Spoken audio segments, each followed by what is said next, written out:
Click all the right buttons, and then we're live. Welcome, welcome, welcome to Thursday night, and it's November. Can you believe it? Here we are in the month of November, which means we are only about 7.5 weeks from the year 2023. 2023. Woohoo! All right, so, it's interesting because time is speeding up. Would anybody agree with me? Does it feel like time is speeding up? If it feels like time is speeding up, raise your hand, okay? This is where you get to practice. At the bottom of the screen, or somewhere on your screen, it says raise hand. So click that raise the hand button, and then I get to see you raised your hand. I can't see your video or anything like that, but I can see your hand raised, and I can read your chats that you put in the chat. And so I like to have this interaction. So we're going to practice by raising those hands. So if you agree with me that time seems to be going faster than, like, say 5 years ago, then raise your hand. Raise your hand on that button at the bottom. See, I raised mine. See my little hand up there in the screen. So awesome. All right, welcome, welcome, welcome. I am tonight in the beautiful and chilly Willard, Utah, is where I'm coming to you from. And I love seeing where you guys are from. So thank you for putting that in the chat. Yeah, I like that. It's scary that even my kids say time is faster. Very, very well noted, Diane. And so the reality is that we are always trading our time for something. And the something might not be what we want. We might be trading time for bad habits. We might be trading our time for default, meaning that it's the same, trading our time for more of the same old, more of the same old, same old, same old. But the reality is your time has to be traded every single day. You have to trade 24 hours. And so when you wake up in the morning, you've got the next 16 hours from the time you wake up that you're going to trade that time for something. But the reality is, in order to get stronger, we have to work against something. So when we're trading that time, we have to know what the obstacle or opposition is that we're going to be facing in order to exchange that time. So we're going to talk about that tonight. Because absolutely, it's important to recognize that your 16 hours are spent by the time you go to bed that night.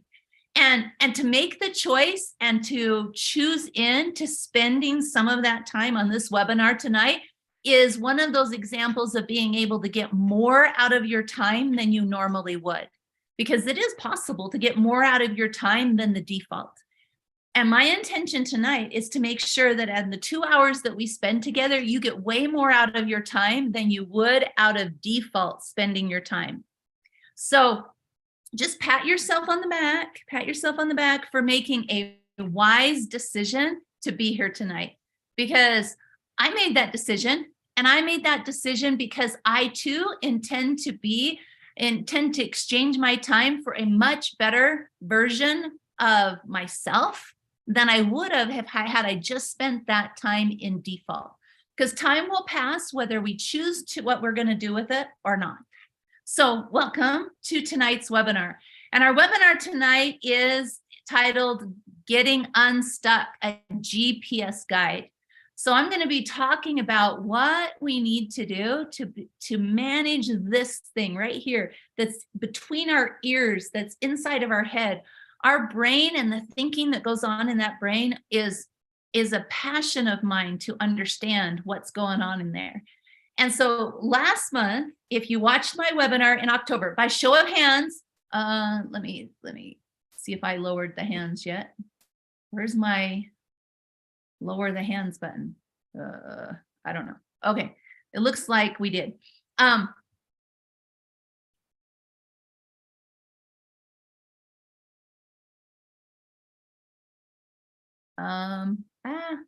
have I done?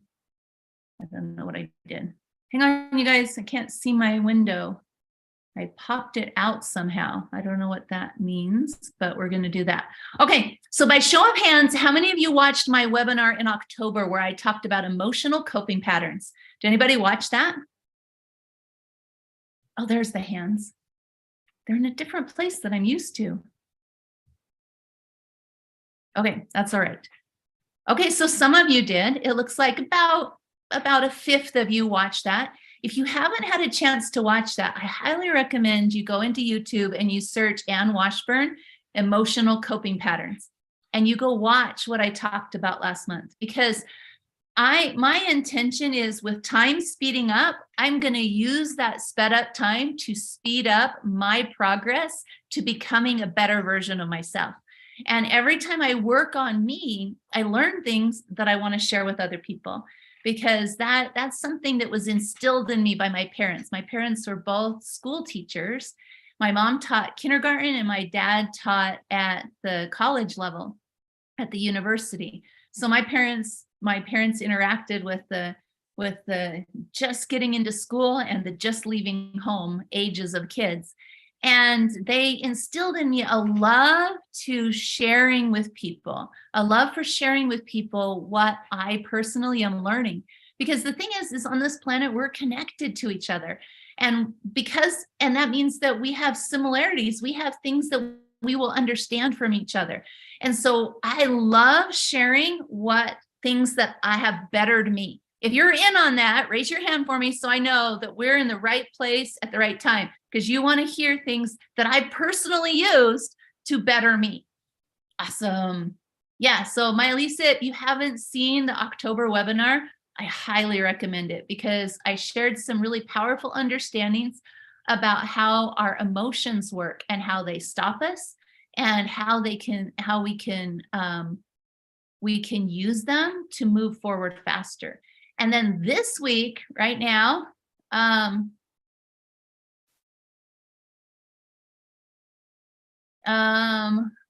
click on the panelists, then at the bottom. Oh, so in the background, we have Adam West, who is supporting us with all the technical details tonight, you guys.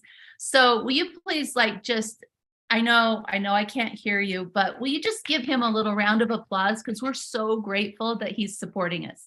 And so he's telling me that I need to click panelists. I don't see that button. That's okay. Oh, it's okay. Okay, panelists.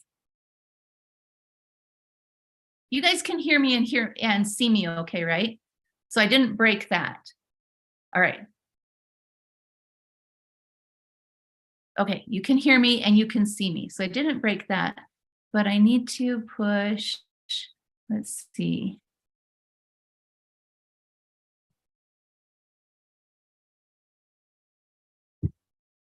Okay, so it's okay. The window broke apart into two, but as long as I didn't break the stream, I think we're good. We can make mistakes and we can still move forward. That might go right along with what we're talking about tonight, which is so cool.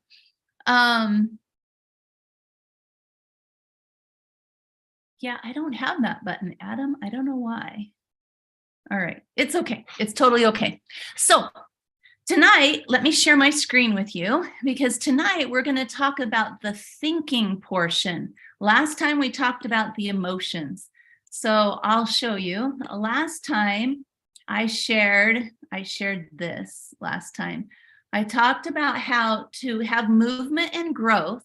We have a tier cycle, which means our thoughts and our emotions are used to dictate our actions. Okay? Our thoughts and our emotions are used to dictate our actions. And those actions then, will dictate what my results are. So I have thoughts and emotions that are used in concert. Can you see my screen, everybody? Are we good? You can all see my screen? Okay, cool. I don't know what I broke so that I can't see it correctly, but that's okay. That's okay. Let's see. That's all right. Okay, so this makes sense. You guys have probably seen this before. This is used all over the place, okay? This has been used for decades. The idea that thoughts and emotions work in concert.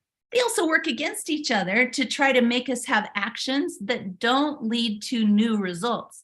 So if I have an emotional coping pattern that kicks me into a spinning pattern, then what'll happen is I will lose my forward momentum. I will lose my forward progress. Okay. And so right here, my emotions can get hijacked. My emotions can get hijacked. And I talked about that in our October webinar. Okay. So our emotions can get hijacked. And what will happen is if my movement if I'm not going forward, I start spinning my wheels and I dig a depression and I will feel depressed. So I'm moving forward and then I get stuck in one of these coping patterns. And now as I'm spinning my wheels, I make a depression and it feels depressing. It feels depressing. Okay. And that's what we spent a little over 2 hours talking about in October. Such powerful information. Well, this month we're going to add to it. We're going to add to it the spinning pattern that can happen at the thought level, because both the thoughts and the emotions can get hijacked. And if either one of them hijacked, now the actions that happen are not ones that move us towards results that we choose. Instead, they are actions that keep us in our same pattern. We can get stuck in a pattern because your brain loves patterns. It loves patterns. Your brain, it craves them. Your brain craves patterns. The problem is there's not a check and balance in your brain to tell it not to crave negative patterns. By show of hands, have any of you ever gotten stuck in a negative pattern? Have you done that? Okay, so here's the bigger question. Have you noticed other people in the world or around you that are stuck in a negative pattern? Have you noticed that? If you have, I asked this question to my breakthrough coaching class a week and a half ago. I asked them, I said, hey, what patterns have you noticed going on in the world? What patterns have you noticed? So I'm going to ask that question to you guys right now. And tell me in the chat, just type it in there. What's a pattern, a negative pattern that you have noticed people being stuck in our world? And I have right here my notes where I wrote down the patterns that people in my breakthrough coaching have noticed. So I just want to see. I want to see how aware you are. Okay. Anger, just extreme anger. Great one, Tara. Oh, Shauna, good one. Blame and criticism. Those Lillian sees blame as well. That's a cycle for sure. For sure. What else? Resentment, feeling insecure, lashing out, thinking nothing will ever get better. Oh, that's a really good notice, Debbie. I love it. Amy says fear. Absolutely. Okay, while you're still typing those, I'm going to give you some examples that some of the people in my group mentoring came up with. Oh, Cheryl says, seeing things as everyone else's fault, worry about the future, defeated, anxiety. Oh, these are so good, you guys, so good. So one of them that I have on my list is a lack of accountability. Have you noticed people not being willing to take accountability for things? Have you seen that one? For sure, right? Here's another one. People are afraid of failure. They're so afraid of failure that they won't try new things. So have you noticed that one? Have you seen people being afraid of failure? If you have, raise your hand or tell me yes in the chat. In fact, type yes, because I can see that better. All right, fantastic. Okay, what about this one? People feeling lost and discouraged. Ooh, I've seen a lot of that in the world for sure. Yep. Okay, how about this one? Have you seen people Avoiding pain. That's an interesting one. Have you noticed people avoiding pain? I'm going to tell you a story about that one tonight. Have anyone noticed that? Let's see, what's another good one? People avoiding things that are hard. Have you noticed people avoiding things that are hard and they just want things easy? Oh, so much. No, Amy, these don't have to be new. It's just, what are you noticing in the world right now? Because I have news for you. All of these patterns have happened throughout history. We can find them in literature. We can find them in scripture. We can find them in all kinds of history. It's just, what are we aware of? What are we noticing? Because in order to have a new result, we have to have new awareness. So let me say that one more time. In order to have a new result, we have to have new awareness. So last month, I increased your awareness about emotional patterns that we get stuck in. Tonight, my intention is to increase your awareness of the thought struggles and the thought patterns that we get stuck in. And so I've got it separated out into, so we're going to understand our stuck thinking, or that spinning hurricane kind of thinking, or just where we get stuck in a pattern that is not moving us forward. And we want to win the battle for our head. In order to have a new result, we must have increased awareness. Absolutely, Amy. I'm so glad you typed that. Everyone should write that down. Awareness is like the number one key to being able to interrupt these spinning wheels, these spinning patterns. So tonight, it's a GPS guide to unstuck. Woohoo! Anybody ever wanted to have a GPS guide on how to get to unstuck? I think it's awesome. I've always wanted one. And since I couldn't find one, I decided to make one. So tonight, that's what we're going to talk about. And I've broken it into 3 pieces. The first part we're going to talk about is the how and why your past is robbing your future. Yep, absolutely. Your past is robbing your future. It's taking away pieces of your future and making it so that you don't get to have what you want. And your past is doing that. Number 2 is understanding the power of disbelief. Okay, this is the pattern that I want to talk about. The pattern of disbelief is what I'm seeing in the world. I'm seeing so much disbelief, you guys. And so we are going to talk about that. That one is a big deal. They're all a big deal. But number 2, I'm pretty passionate about. And number 3, how to connect where you are to where you want to be. Because you will. I got news for you. You may not have realized this, so I'm sorry if I'm the first one to tell you, but you are going to arrive in the future. You're going to arrive there as early as tomorrow.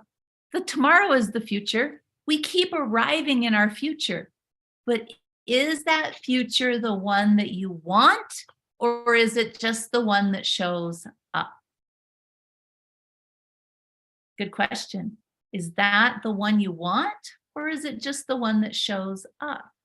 That's an important thing to look at. Oh, there it is. Tomorrow is the future. There we go. We keep arriving. I told you I wouldn't be able to mute that until it started. There, we got it muted. Okay. Okay, so we're going to talk about all 3 of these. All 3 of these. Who wants to learn these things? If you want to learn these things, say, oh, I do, and say, I do in the chat, because I want to know that you want to learn these. Because if you don't, we should totally talk about something else. But man, you guys, you are so going to benefit from what you learned tonight. Love it, love it, love it, love it. All right, so remember, I always share this at the beginning of every webinar I do. In order to learn something new, you've got to be willing to look at and see new things. And you have to choose a new action. This is more important in this webinar than any webinar that I've done, because thinking keeps us stuck. Thinking keeps us stuck. Have you ever been trapped in cyclical thinking when you're trying to sleep and your thoughts just won't stop? Are any of you like that? Raise your hand if that's you, that you've ever, and I don't mean on a regular basis, but if ever, have you ever been stuck in those thought patterns? They just won't stop. Yeah. Oh, right. Brenda's like, last night. Yeah. And so we've got to be able to take a new action. So we need that new awareness. That's what this first step here is awareness. I have to increase my awareness. Hopefully I spelled that right. And I have to choose a new action. Okay. So if you'll agree to those those two things, because remember, new knowledge has an expiration date. Without new action, usually within 72 hours, the knowledge will expire and have to be relearned. Okay. So raise your hand if you will agree to the terms of this webinar, which are watch for something new and choose a new action. Watch for something new and choose a new action. Say it with me. Watch for something new and choose a new action. Got it? Watch for something new and choose a new action. Excellent. Okay, those of you who don't know who I am Ann Washburn. I am a body language and behavior expert, and I have been in this role for the last 12 years. Before that, I worked in the fields of explosives and flight simulation as a mechanical engineer. And the reason I changed careers was because I didn't understand me. I didn't know how to interact with people. I was too afraid to go to the grocery store and ask what aisle the bread was on, or ask if they carried a certain item, because I was so afraid of talking to people. And people nowadays, they're like, there's no way you used to be like that. And I'm like, yeah, just ask my husband. He'll tell you. I was so afraid of people. I literally could not go to the store. My son, when he was in first grade, what he wanted for his birthday was one of those scooters with light up wheels. And I went and sat in front of a store for half an hour trying to get the courage to go in and ask if they carried scooters. And I finally went in and I went up and down every aisle and left the store. And one of the workers stopped me as I was leaving and said, hey, can we help you find something? And I said, no. And I ran to my car because I was so afraid of people. The thoughts in my head were shutting me down. I believed all the negative comments that were going through my head. I had a high level of disbelief. And what is disbelief? Disbelief, my definition of disbelief is a belief in the negative outcome. Okay? Do you hear that? Write that on your paper. If you didn't get paper and pen, I highly recommend it. You're going to want to take notes. The definition, Ann's definition of disbelief is a belief in a negative outcome. That's disbelief, because belief would be, if belief is a belief in your positive outcome, that positive result of where you want to go, then disbelief is a belief in a negative outcome, a negative result. And when we have more disbelief than belief, then it's going to feed through the whole cycle, affect our actions. For example, like running to my car and not asking if they carry something at the store, and it's going to lead to a negative result. So I had a high degree of disbelief, but I did some very specific things that brought me to the world that I'm in now. And one of those was I decided I needed to raise my awareness. I needed to raise my awareness of where I was at. Okay. Most of us really don't like to take a close look at where we're at. We don't like all the things about where we're at. And so we focus on getting out of where we're at. But we have to be able to look at where we're at in order to be able to get out of where we're at. So I started taking a close look at where I was at, and I realized I needed to understand me better. So that's when I started becoming a body language expert. That's when I took the first steps towards becoming a speaker and a mentor and a trainer. Oh, you guys, it was so hard. If you've ever heard me talk about my journey, oh my goodness, okay, in body language, let's just talk body language for a minute. Have any of you ever caught yourself holding your thumb?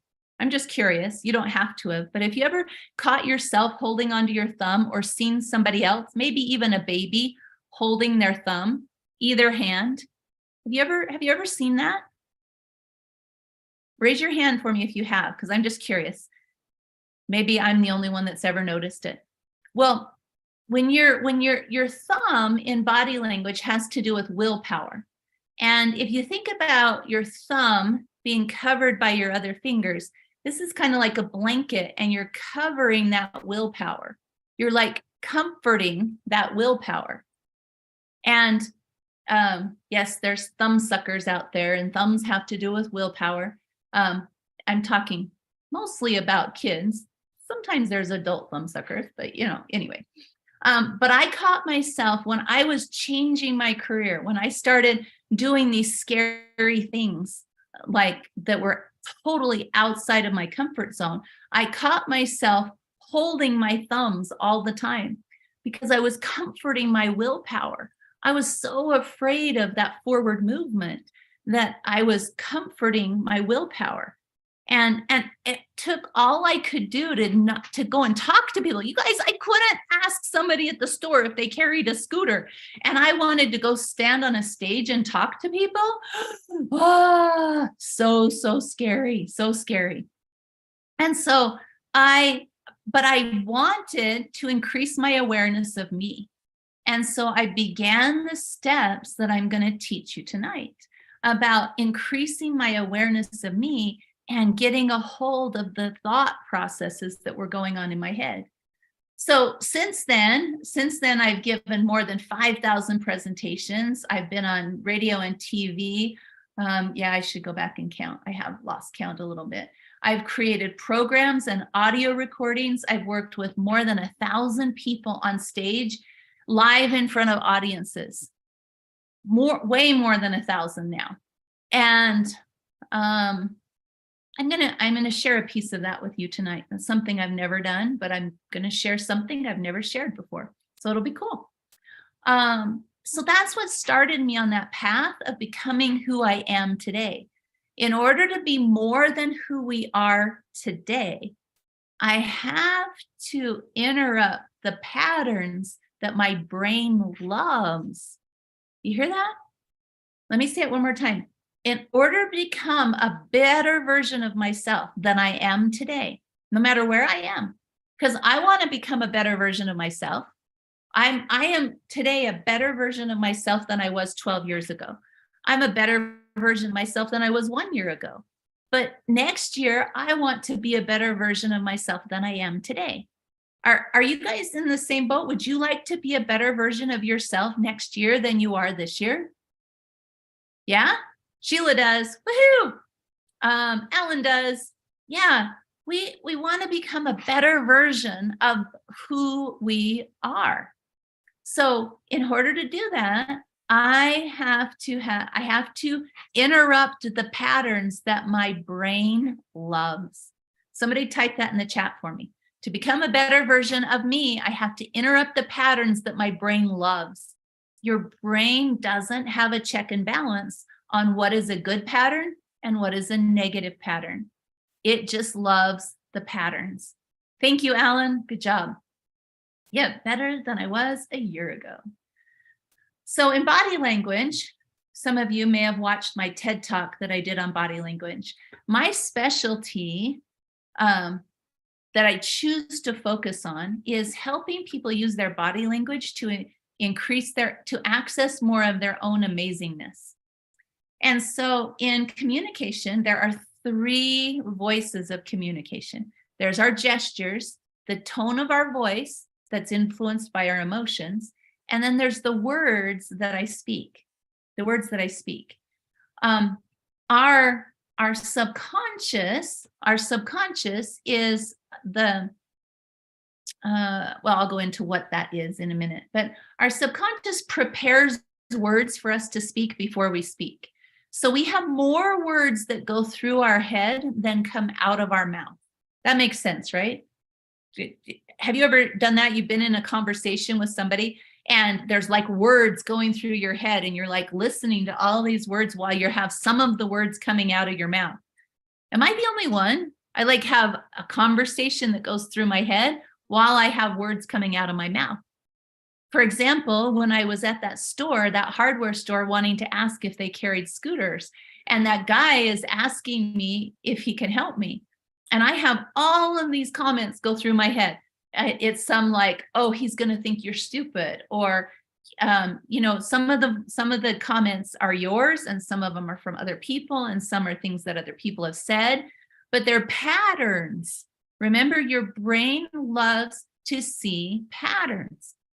But at the same time that I'm having all of these thoughts, like some of the thoughts were, your son really wants that scooter and you really want to get it. And I was like, yeah, I really want to get it. And as I'm thinking that, out of my mouth comes the word no. And I hurry out of the store.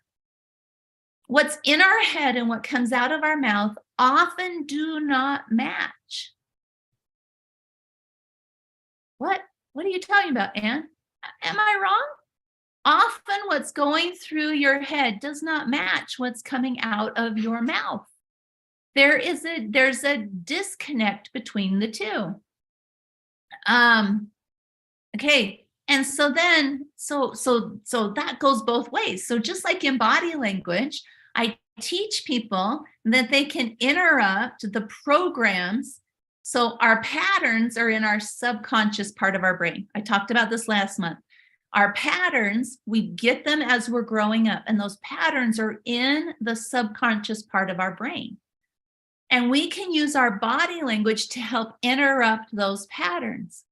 We can also use our words to help interrupt thought patterns. That's really cool, Anne. I know, right? I can use my body language to interrupt subconscious patterns. I can also use my words to help interrupt thought patterns. Oh, that's super cool. How do I do that? Great question. So what happens is we have to talk about the fact that we have a left and a right side of our brain. And I put this one out of order, but that's okay. I'm going to do it anyway. My son said this once to me. He came up to me and I think he was like 11 years old. And he said, you know what, Mom, everything has weight. And then he said, but the thing that weighs the most is words. Isn't that profound, you guys? He said that everything has weight, but the thing that weighs the most is words. And I have thought about that ever since. He's now just graduated from high school. And so it's been a few years ago since he said that to me. And I have thought about that because it's true. Words have a lot of weight. They pull down on us or they can pull up on us, depending on how we use them. So to understand them, I have to, right, my Elisa, that's a weighty thought. Yes, it is. So last month when I talked about emotions, I have to give you a quick recap of a portion of what I talked about. When we're born, we really come with only two parts of our brain really active. We have the emotional center of our brain and the right side of our brain are the two things that are active. They keep us alive. The right side of our brain is attached to the keep us alive parts of our body. So it's the right side of our brain is attached to the processing of hunger, of thirst, of emotions, of interactions with people around us. And so when I'm first born, I'm trying to discover my sense of self. And the first way that I interact with my world is through my emotions and the right side of my brain. So let me get this pattern out of here for a second. The right side of my brain is where I'm aware of how people around me feel. The left side of our brain is where our speech is at. Okay, this is super important. Okay, you guys, so stick with me on this deep part right here for a minute. The right side of the brain is when we're first born, and I checked in with a neuroscientist on this. When we're first born, the left side of our brain is only online about 30% of it. It hasn't developed enough yet. But the right side of the brain is what we're mostly experiencing our world through, the right side of our brain. And the right side of our brain is where most of our emotions, where we're going to process emotions. And so when I am born, I am completely at the mercy around me of people to keep me alive. A newborn baby has no ability to keep themselves alive. So we're wired in those first experiences, first few days, weeks, months with our family, that we're interacting directly from the right side of our brain. And we are very sensitive to how they feel because we are interested in them connecting with us, and emotions connect us to other people, right? And so we start to get a view of how our parents feel and behave. We can't think through it consciously yet, because that's a left side of the brain job. And your left side of the brain doesn't come online enough to use its executive functions clear up until the age of 8. And your brain isn't fully developed clear up until sometimes the age of 26 years old. And so as from 8 to through our teenage years, we're learning to use this left side of our brain. The left side of the brain is the more adult functioning side of the brain. The right side is the more primitive and emotional side of the brain. Did I go too sciencey on that, or does that make sense, you guys? Are you still with me? Raise your hand if you're still with me, or tell me in the chat. Okay. So we start to connect. Okay, raise your hand again. Did only 3 people raise their hand? If we're lost, I need to cover this better. So tell me if you're good, let me know. Say, no, Ann, I'm lost. Help me understand. I'll just assume that I need to explain it better. So hang on here. So for example, and so Lillian says, I think these days the left side of the brain isn't fully active until after age 35. Very good. So as a child, I am interested in my caregivers caring about me. So I'm going to adapt to the people around me so that they will be interested in taking care of me. So I respond to the emotional patterns of my caretakers, of my parents. And then as I get a little older, to my friends and my siblings, I respond to their emotional patterns. Okay. So as I'm growing, so if you want to learn more about this, you can go watch the October webinar.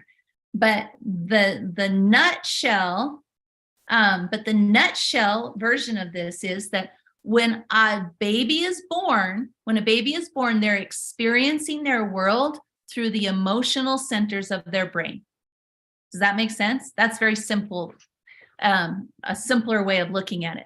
When a baby is born, they are experiencing their world through the emotional centers of their brain. And they're doing that so that they can connect at the emotional level of the people around them. Does that make more sense?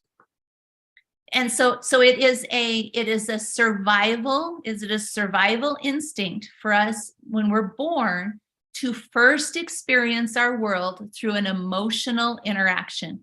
And we connect with our parents according to their emotional patterns.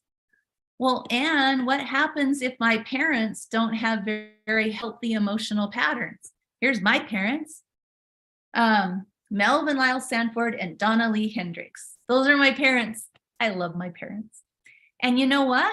They didn't come with great emotional patterns. My dad was raised in foster care until he ran away from the system at the age of 16, and then he joined the army at the age of 18. My mom was raised in an interesting abusive environment. They're both youngest children, and when they got married, they had taken on the emotional coping patterns of the people around them. So when their oldest guinea pig was born, then I started at my first early interactions, I started to take on their emotional coping patterns.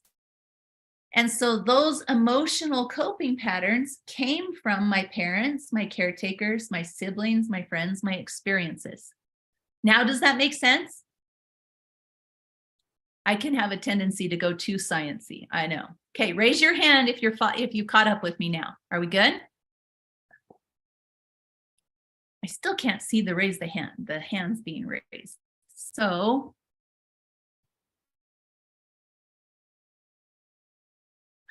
there we go.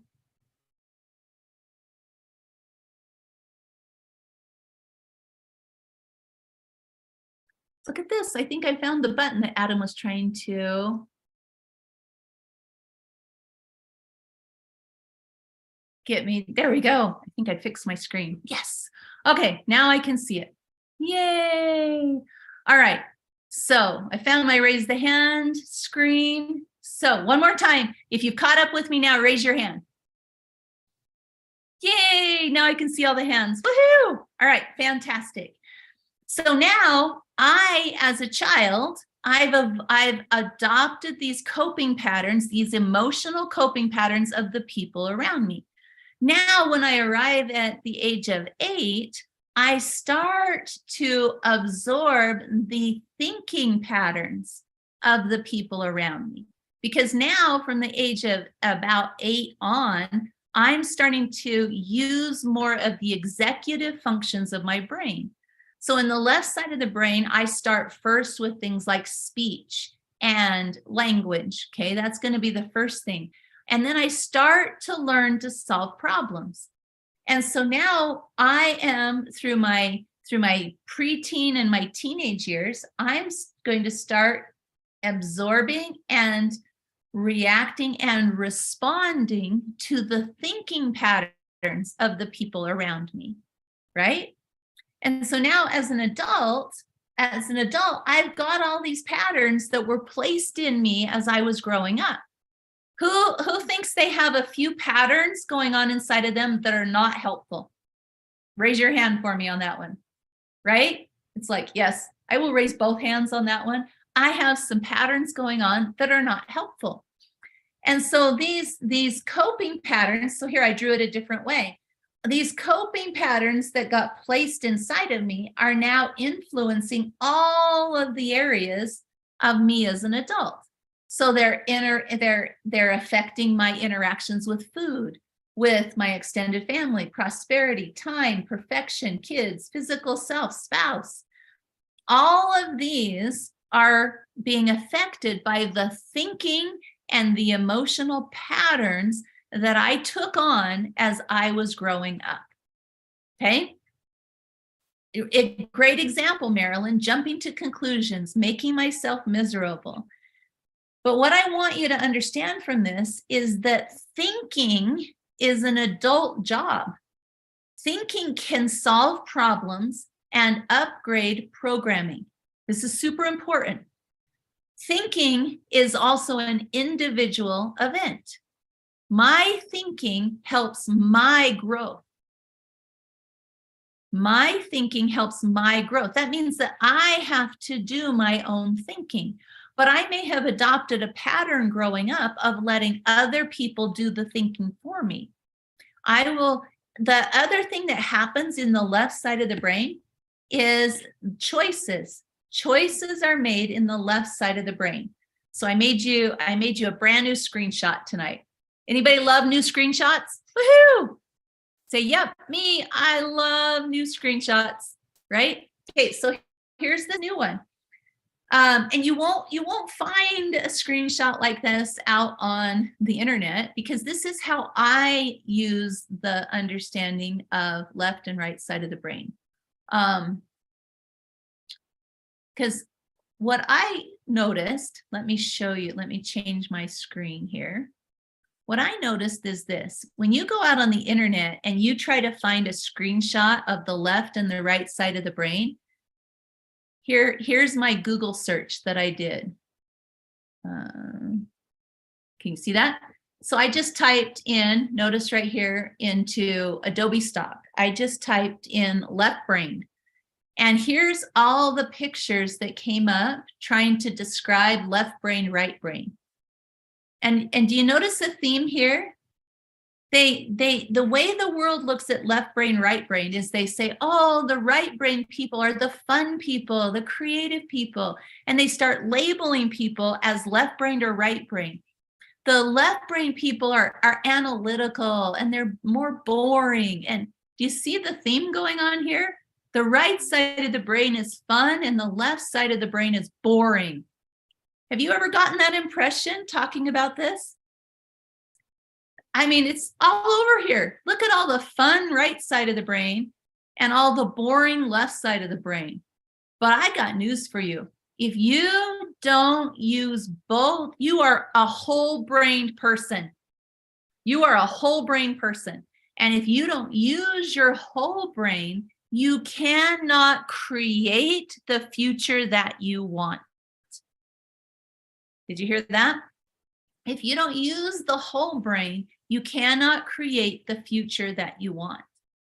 And so now, okay, let's see if I can get back to sharing my other screen. So let's look at what that means. Push that button and this button. Okay, so the right side of the brain is emotion and feeling. It's nonverbal, no words going on there. It's intrinsic memory, okay? Intrinsic memory. Shauna, I love that. She says, I love my brain. I know, awesome brain. But you are not right-brained or left-brained. You are whole-brained. And I know there's a whole segment of thinking out there that people are left-brained or right-brained.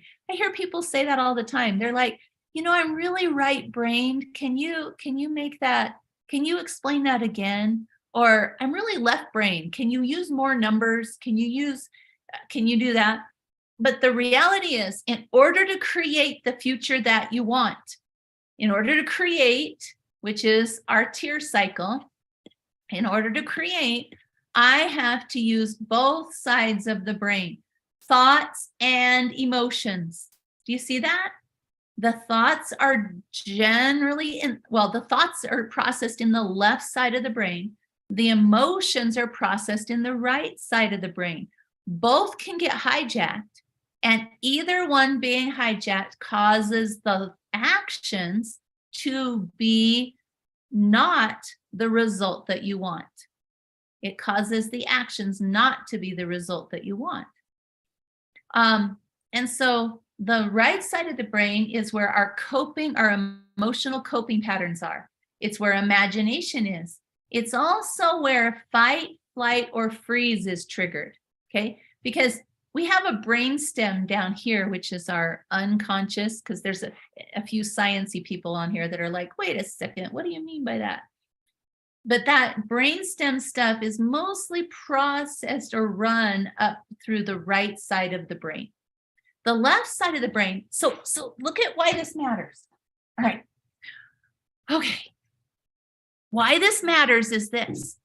When we get stressed, would you say that stress is a thought pattern or an emotional pattern? Which one would you say? Tell me in the chat. Is stress a thought pattern or an emotional pattern?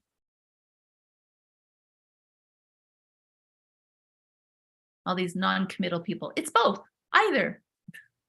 It's emotional, it's thought, it's emotion, it's both, Okay, so think about it this. What about stress responses? Are they a thought or an emotion? Let's ask that. Which one are they? When you have a stress response, is that emotional or thinking? Which one is it? Don't worry, you're not being graded. You can totally guess. So just think about you. When you're under a lot of stress, are you responding emotionally or thinking? Most of you are saying emotionally, which is so true. Here's the problem with that. Emotions being processed in the right side of the brain. In the right side of the brain, there are no boundaries. Our sense of boundaries, where something begins and ends, is in the left side of the brain. It's in the left side of the brain. So when we have a stress response that we feel in the right side of the brain, it causes us to feel the feeling of overwhelm comes from the idea that it's all encompassing, because the right side of the brain does not, they've proven this in science, that people who have damage to the left side of the brain, they have trouble sensing where the end of them is and where something else begins. They don't know where their hand ends. So if they're trying to touch their phone, they don't have a sense of where the end is and the beginning is. Does that make sense? Our spatial awareness, where something ends and something else begins, is in the left side of the brain. Oh, jeez. And why are you going so deep? Because it's so cool, you guys. It's so cool. So what that means is, when I'm having an emotional response, it will feel like it will never end. And if it feels like it will never end, it feels hopeless. And we start to believe in a negative outcome. Did you follow that? So when I'm having an emotional response and it's going through the right side of my brain and it feels all encompassing, when you feel overwhelmed, it's because the left side of your brain has slowed down. It's shut down. And you've gone just into the right side of the brain. And when you're in just the right side of the brain, you won't be able to feel like you can get through it. Because the left side of the brain is where beginning, middle, and end is. When the left side of the brain is where we experience the passage of time. The left side of the brain is language. It's also choices. And so if I'm in the right side of my brain and I'm feeling like something will never end, I won't make good choices. I will make default choices. So I will go into negative coping styles like eating bad foods, or shutting down and watching Netflix or social media. I will avoid anything that feels bad. I will avoid anything that feels bad, because feeling bad will never end. Does that make sense? So problem solving and thinking are in the left side of the brain. Right now, the world, I told you, is in a pattern of disbelief. They're in a pattern of disbelief. In other words, that means that they've gotten stuck in the feeling that the bad cannot end. So they're believing in a negative outcome. So I was showing Adam this just before the webinar, just for fun. I typed into Google define belief. And this is the entry that it brought up from definitions from Oxford Languages, some kind of dictionary. And it says, I want you to notice, it says belief, an acceptance that a statement is true or that something exists, trust, faith, or confidence in someone or something. But look at this down here. It said opposite, disbelief. And it's a button I could click. And I was like, ooh, cool. So I clicked the button on disbelief. I clicked the button, and when I clicked it, it brought this one up. And it said disbelief, inability or refusal to accept that something is true or real. Or in other words, a belief in a negative. But look at this. This was so powerful. For some reason on this one, it gave a use over time for the word disbelief. And look at this. This word was used, it was used. And then just recently, it's just gone up exponentially in the amount of use that people are giving this word. Disbelief is on the rise. Disbelief is on the rise because people have the ability to go into negative coping styles to get out of that feeling that things will never end so easily now. We have Netflix, we have video games, we have apps on our phone, we have social media, we have all of these escapes because people are trying to avoid pain. They're trying to avoid hard. They think that pain or hard are bad things. But how do you get to a better version of yourself? How do you get to a better version of yourself? Have you ever thought about that? Do you just wait for it to show up on your porch like an Amazon package?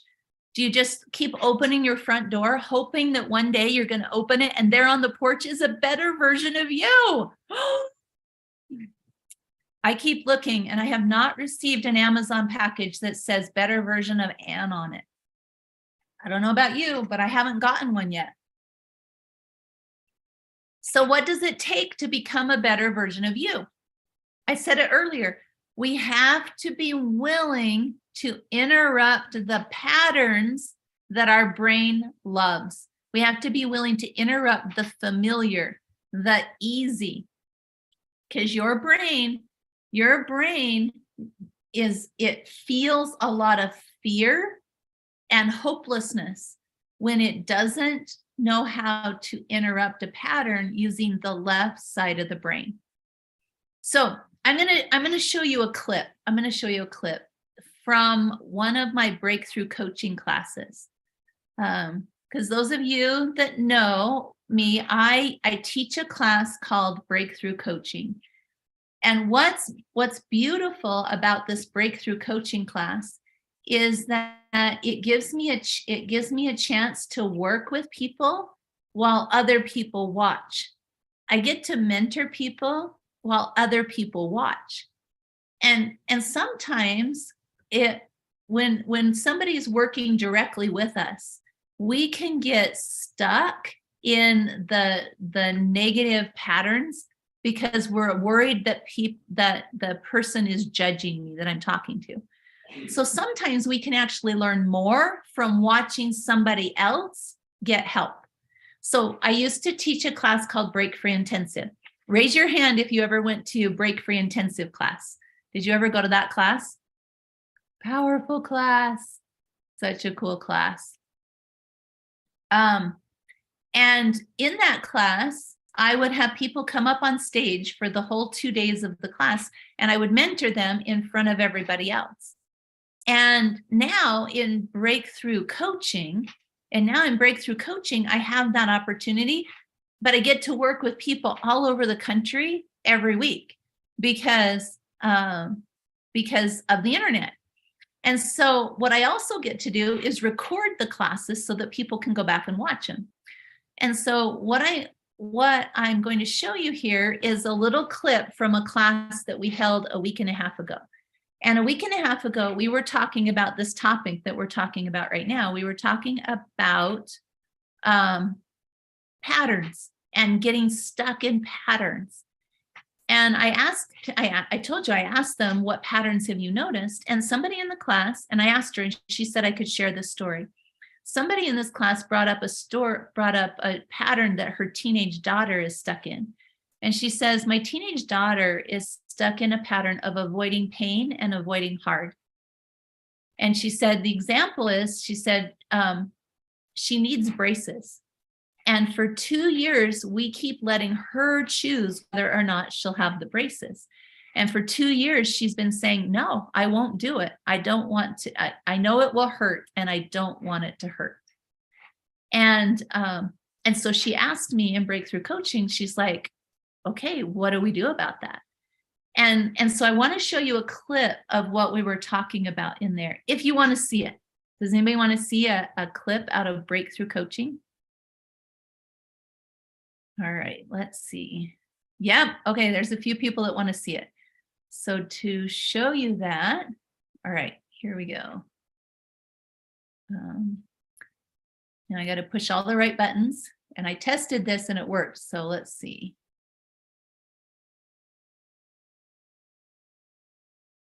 So there, I made it big. Ready? Here we go.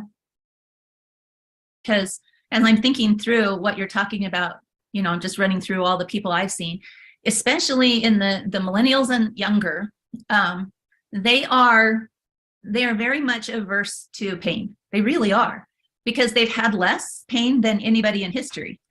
And when, you know, I was reading a parenting book, and it was talking about how parents have to give their kids age-appropriate stress.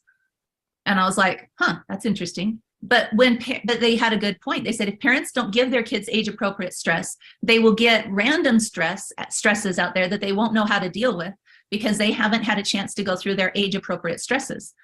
And that's so true, because what our kids are up against, and by kids we're talking about anybody in their 20s or younger right now, what they're up against is they've been raised mostly with the internet, so they can look out on the internet and find anything. They can find proof of anything. And so we think, I talked about this a little bit last week, we think that means that they should be empowered to be like, yeah, I can do anything. But the opposite is true. What happens is they go, oh, I don't know what to choose. And remember, I said that the pattern I want to talk about is this pattern of belief versus disbelief, and people not understanding how powerful that is. Well, the thing that shifts us, like I just talked about a minute ago with our victim slide, is the thing that shifts us from victim to creator is choices. And so if I'm not making choices, then I'm going to be a victim. And so you're absolutely right that one of the byproducts of that, Amanda, is that they're afraid of pain. And pain is part of this planet, but it's also overcomable. It actually has a purpose. It makes us stronger. I know, because I go to the gym, and when I leave, I hurt. And it's like, dang it, why do I hurt every time I leave the gym? And then new people show up at the gym and they're like, oh, I'm so sore. And I'll hear somebody say, oh, you'll get past that. And I'm like, no, you won't. I've been sore for 6 straight years. I don't know when you get over it. I mean, it's sure you get stronger, but every time you push yourself, you get sore. Pain is not to be avoided. That's the crazy thing that the world is looking at right now, is that pain is to be avoided. But we have to get past our own brains and go, this is just like, I was talking to somebody that I mentored 5 years ago, 6 years ago. I ran into her and we were talking, and we were like, oh yeah, I mentored you 2.5 children ago. This is what we said, because since I mentored her, she's had 2.5 more children. And so that's about 6 years ago. And she goes, you know what? One of the most powerful things that I ever learned from you was the thing you taught me about fear. And I'm like, I talk about lots of things. What was the thing about fear? And she goes, I just taught it to somebody this morning. And I said, well, what was that? And she goes, that not all fears are the same, that you have to check at the outcome. Is what you're afraid of something that will kill you, or is what you're afraid of something that will grow you? Because if it won't kill you, it will grow you. And she goes, that has made a huge difference in my life. And that's what pain is. We have to look at it. Is this a pain that's going to damage me? Or is this a pain that I'm going to come out better on the other side of it? And so that's really a good insight that you have there, Amanda. Okay. So did you hear what I explained there? We have to ask ourselves, is this pain something to be avoided? Is it something, I wrote it down. Is this pain a pain that I want to miss out on? Or is it a pain that I would be glad to be on the other side of? You hear that? So imagine, one of the things that we need in order to be able to create, you have to use both sides of the brain, not just one. And so we sell ourselves short when we say, oh, I'm just right brain, or I'm just left brain. Okay, so you process things a certain way, but you still have to use both sides of your brain to create the outcome that you want. And what we are using those two sides of our brain for is to interrupt the patterns that we get stuck in, because we get stuck in things that our brain sees as familiar. Our brain will repeat bad things that are familiar because it's easier. And so if you've ever listened to my bucket list CD, I talked about the idea that you have to separate the buckets in your brain. Not everything that you are afraid of will kill you. And so you have to stop and ask, is this thing that I'm afraid of going to kill me, or is it going to grow me? And where do you think I learned that? I learned it by going to the store and having to ask if they had scooters, because I realized I was afraid of these people, but they weren't going to kill me for asking if they had scooters. But my brain was convinced that they would. And I had to use my words to interrupt that pattern. But our world right now, we need to be able to use those words to interrupt our fear of pain, our fear of hard. Is this a fear, or is this a hard, or is this a pain that I will be glad I avoided? Or is it one that I would be glad to be on the other side of? Because if I would be glad to be on the other side of it, then it's worth going through. Pain is not to be avoided. It's to be used to make a better version of ourselves. You become a better version of yourself by going through the pain, not avoiding the pain. Does that make sense? Say, oh yeah, Anne, I totally get this. If you do, say that in the comments for me. If you don't get it, then say, nope, Anne, I don't get it. This is not me. And that's okay, either way. Because every time we notice a pain and we avoid it, we are choosing the default version of ourselves. Okay? Somebody type this into the comments for me. Every time we avoid a pain and we don't choose. Oh, I just forgot how I said it. Never mind. Don't type it. Pain is overcomable. Pain is part of this planet. This planet was made with opposites. There's hard and there's easy. But what if the real downfall of people is believing that easier is better? What if easier is not always better? And the only way you can interrupt that is to be able to use the left side of your brain to interrupt the coping pattern, to interrupt the disbelief, because disbelief will shut you down. Disbelief will shut you down. And the reason we have disbelief is because of what we see out in the world. We compare ourselves to the internet and we go, see, it's not possible. I call it the throw your hands up in the air, the give up moves, right? We choose to give up rather than embrace the hard. And what we need to do to be this is where our GPS guide comes up. This is where we have to talk about the GPS guide. This button and this button.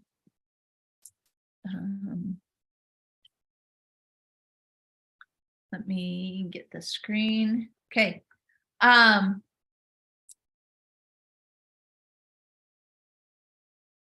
let me go back up to the top here. Okay. So the way your past is robbing your future is it's keeping you stuck in the familiar patterns. Okay. That's how your past is robbing your future. And we will focus, you can find evidence of anything you want.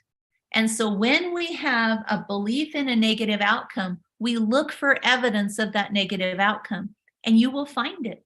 In our world, we can find evidence of anything, and we can do it in seconds because we can Google it. We can type it into any social media search or wherever, and we can find evidence of any negative. And so when we're in disbelief, we are believing a negative outcome. So Amy asked, are you talking about emotional pain or all pain? We're talking about a pain that we avoid. That's what we're talking about, Amy. And that's a great question. So this is about, it's usually labeled as hard. This is too hard. And so emotional pain is, emotions are trying to show us what we need to interrupt. Okay. So to answer your question, let's go back to this right here. This one. Emotional pain is trying to show us something that we need to change. Okay. But what we're talking about here is hard. When something is hard, something that I'm avoiding, is there a pain that I'm avoiding? Maybe I'm avoiding having a conversation with somebody that I know I need to talk to. For me, I was avoiding going into a store to ask them if they had scooters. That's what a wimpy person I was. Because I was easily hurt by other people's comments. Even if their comment was simply, no, we don't carry scooters, I would take it personal. And so I had to recognize that I was avoiding hard. And my version of hard is going to be different than your version of hard, Amy. Because for me, 12 years ago, hard was going into a store to ask them if they had a scooter. That was so hard. And you know what? Nowadays, people avoid phone calls because they're afraid of the interaction with people. I mean, just by show of hands, how many of you avoid phone calls and would rather be able to set something else on the internet or by text message? Any of you? I've so been guilty of that. Okay, it doesn't mean that that will be the same for everybody. Yeah, I avoid asking people things all the time. And so some people there, I even saw a billboard on the freeway that called it telephonophobia. It said, do you have telephonophobia?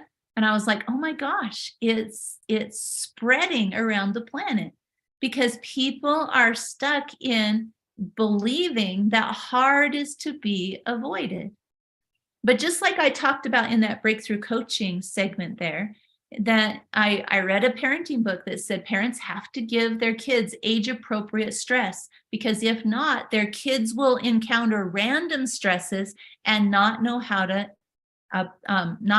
respond to it. And so, right. So Christine says, I thrive on talking to people. I'll ask questions all day long. So your hard is different than what my hard was 12 years ago. But you have to find what is your avoided hard. What do you avoid? Because what you avoid is the thing that you've got to check in with and say, oh, is this something that's hard that I will be glad if I never had to do it? Or I would be glad if I was on the other side of doing it. And sometimes we don't have a choice. Like sometimes things will reach up and they come in the mail and you have to deal with them. But that's different. What we're looking for, what I'm looking for is, what do I avoid? How many of you avoid exercise because it's just too hard? How many of you avoid accountability? How many of you, and you can look for the opposite too. How many of you jump to quick assumptions or quick judgments? Are overreacting? There you go. Yep. Can it be avoiding or overreacting to people? Absolutely, Janet, for sure. Because we're looking for what we're avoiding. Because if I get stuck here or I get stuck here, my actions will not be towards the better version of myself. My actions will lead to a default version of myself. And I asked you at the beginning, how many of you, well, I'm going to ask it again. How many of you in January of 2023 hope that you are a default version of yourself? Or how many of you hope that you will be a 2-month better version of yourself? Which one would you rather have? Tell me in the chat. Would you rather be a 2-month better version of yourself? Or do you just hope that you're a default? Do you just hope that do you just want to stay in survival mode? Because we will avoid left brain behaviors. We will avoid left brain behaviors if we are afraid of becoming that better person.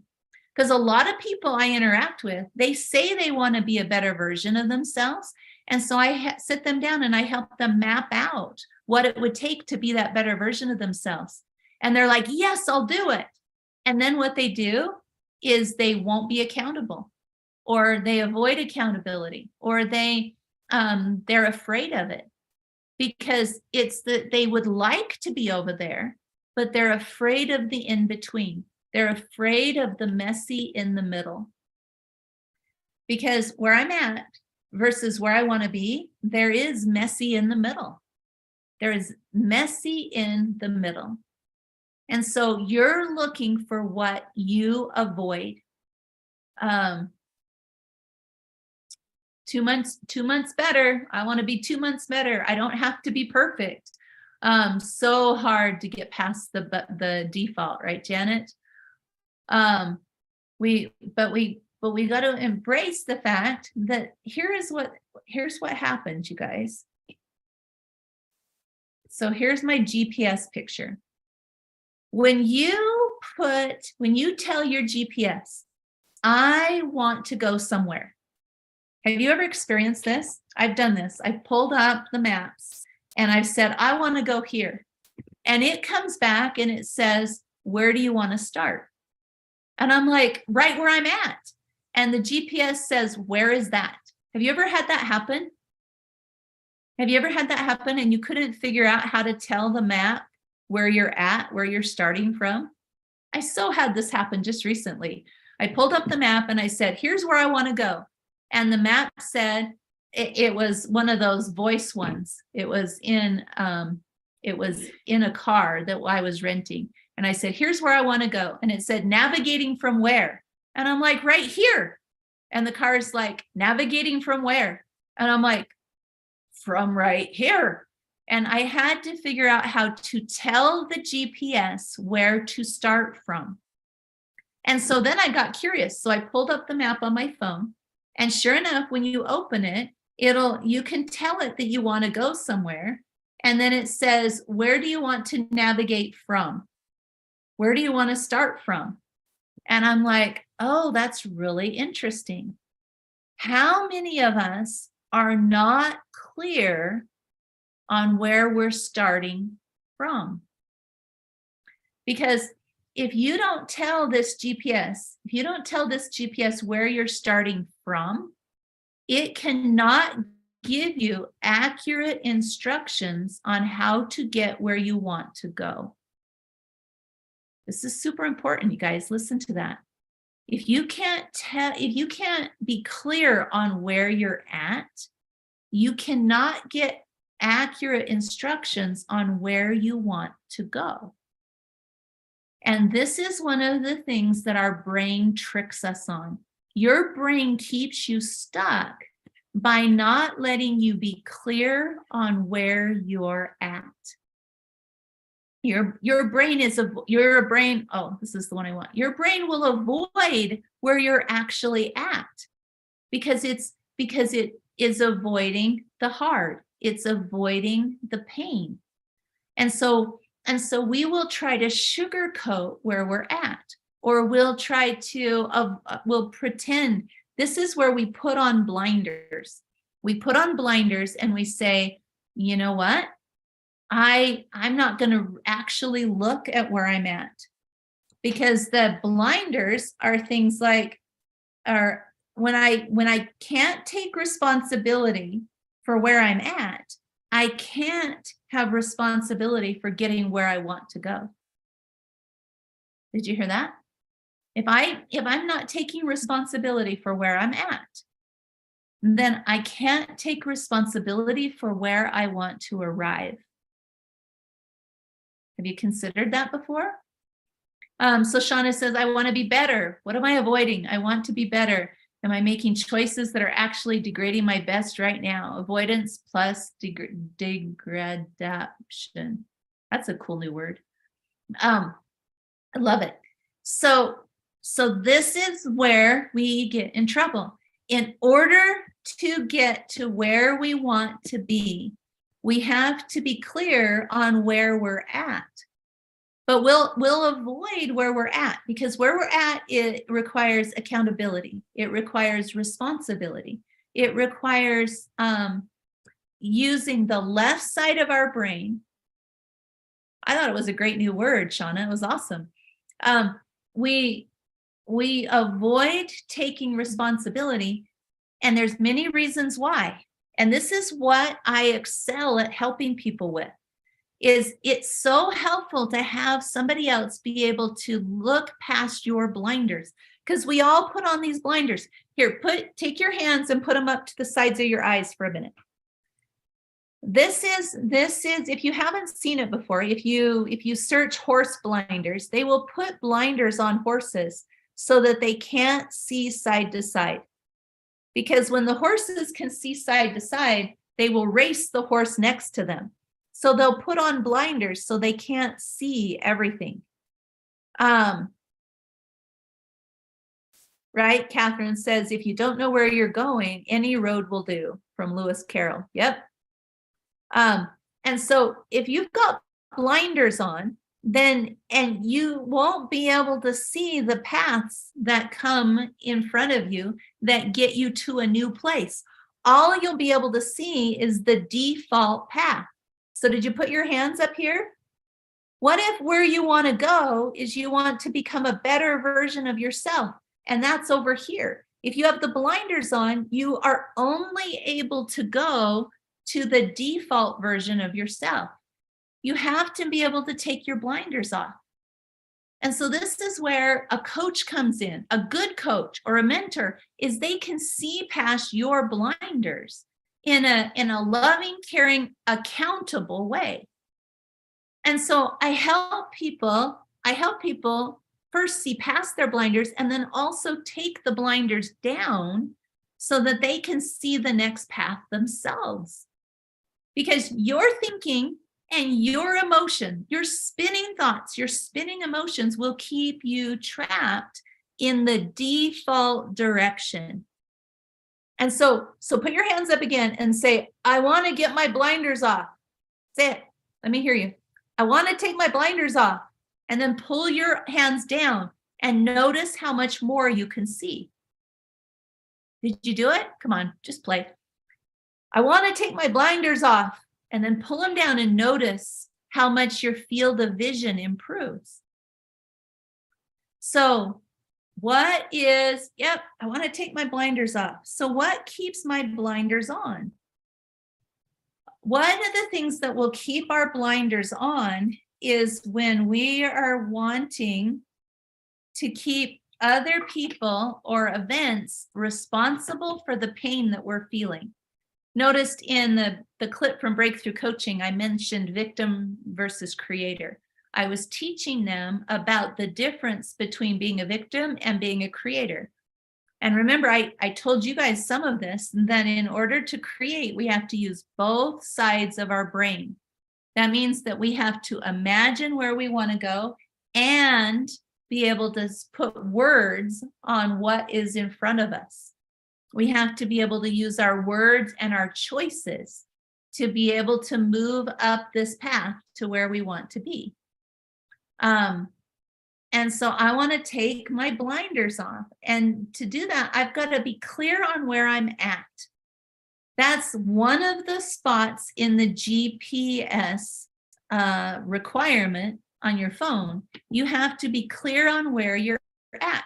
Take accountability for where you're at. Don't blame it on other people. Don't make assumptions. Don't make judgments. Don't make, I have a list of them right here. Let's find them right here. Don't make judgments. Don't make assumptions. Don't make all of these cop-out things, because otherwise our brain will crave the familiar pattern.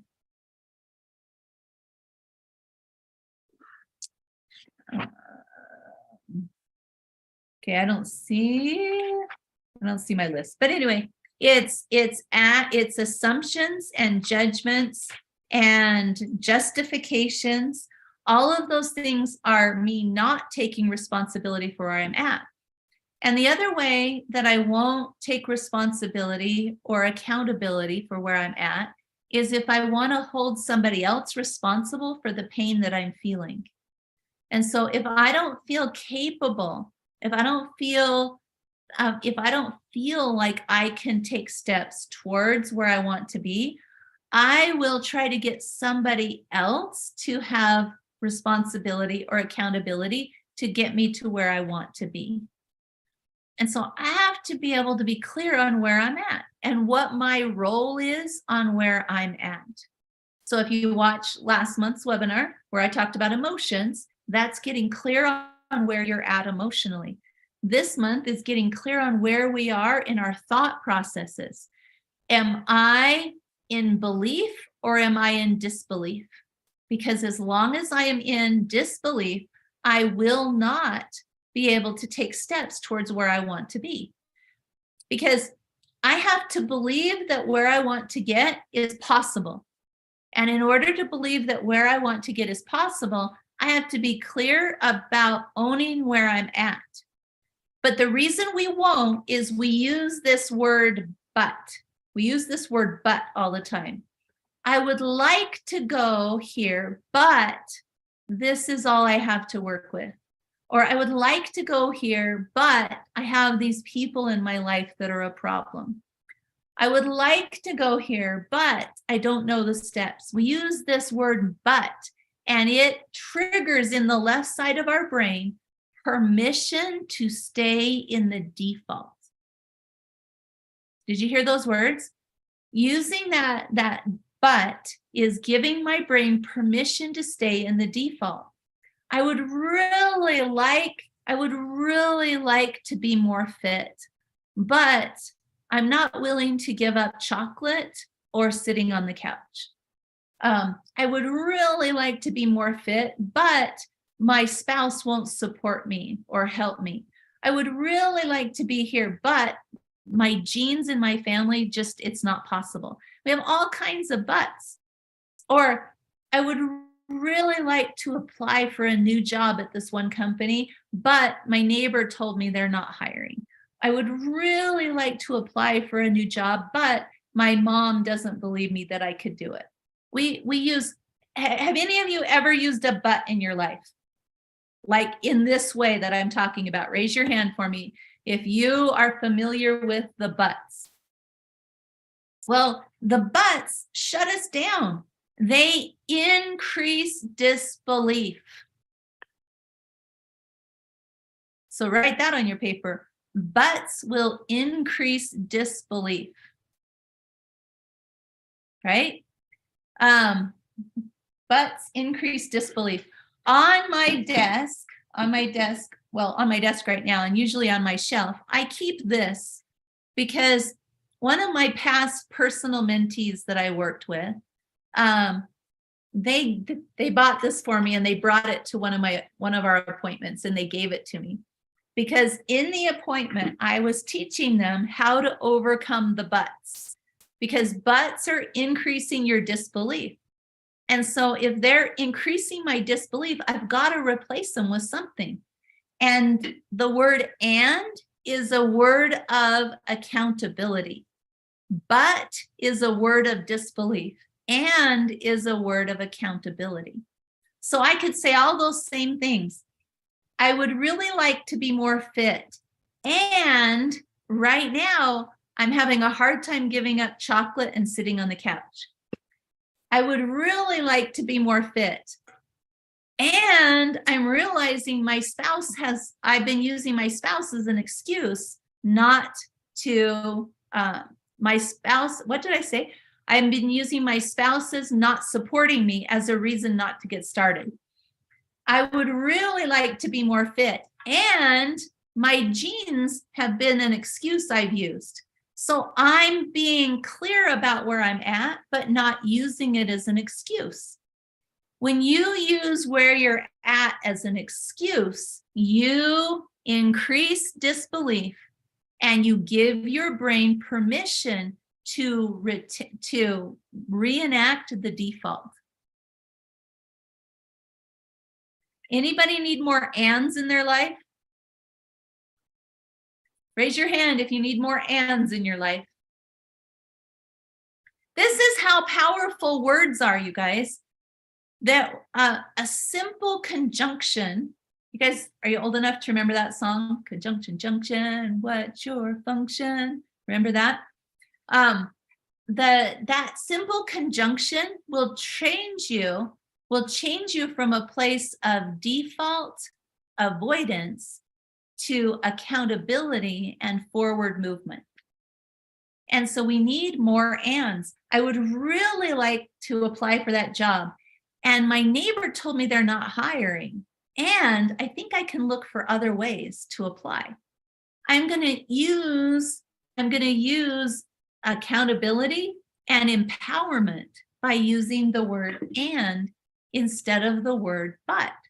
Just like you do in your GPS. In your GPS, I really want to go to, my son right now is going to Kansas. And he's like, I really want to go to Kansas. And here's where I want to start from. We don't get in our GPS and say, hey, I would really like to go to this place. And this is where I'm at. So, we don't say, but this is where I'm at, so I can't go there. We say, I really want to go to this new store and I want to start from here. That's what we say. Wouldn't it be a weird world if we kept saying, hey, I really want to go to that new store, but because this is where I'm starting from, it's not possible to go there. But that's the essence of what we do on a daily basis. On a daily basis, we tell our brain mixed messages. We tell our brain mixed messages. We say, you know what? I'd really like to go here, but brain, you have permission to stay where you're at. Why would we do that? Because we aren't aware. We aren't aware. Remember, the first thing I asked you to do was to increase your awareness. We have to be aware of where we're at. And too often what we only focus on is where we want to be. And inadvertently, we tell our brain it has permission not to go there. And so what happens is we become bitter, we become resentful because we've tried to accomplish new things and we failed. And when we try and we fail and we don't check in with where the failure started from, especially if you had a part in it, it becomes resentment and we become embittered or we become disbelieving. And now when we're disbelieving, sometimes it gets bad enough that we start poking other people's dreams and we become contagious and we start spreading disbelief around us. Remember my graph? That disbelief, look at this, look where it started going up. Right here, about the place that we got the internet, and the world became a very open place. Right here, when it just took off, because instead of empowering ourselves, we started shutting ourselves down with saying, I want to go there, but somebody else already got there first. I want to go there, but here's another reason I can't. We don't use the stuff around us as belief that we can accomplish. We use what's going on around us as belief in the opposite. And we've started spreading disbelief. It has become an epidemic. Disbelief is harming you and your loved ones.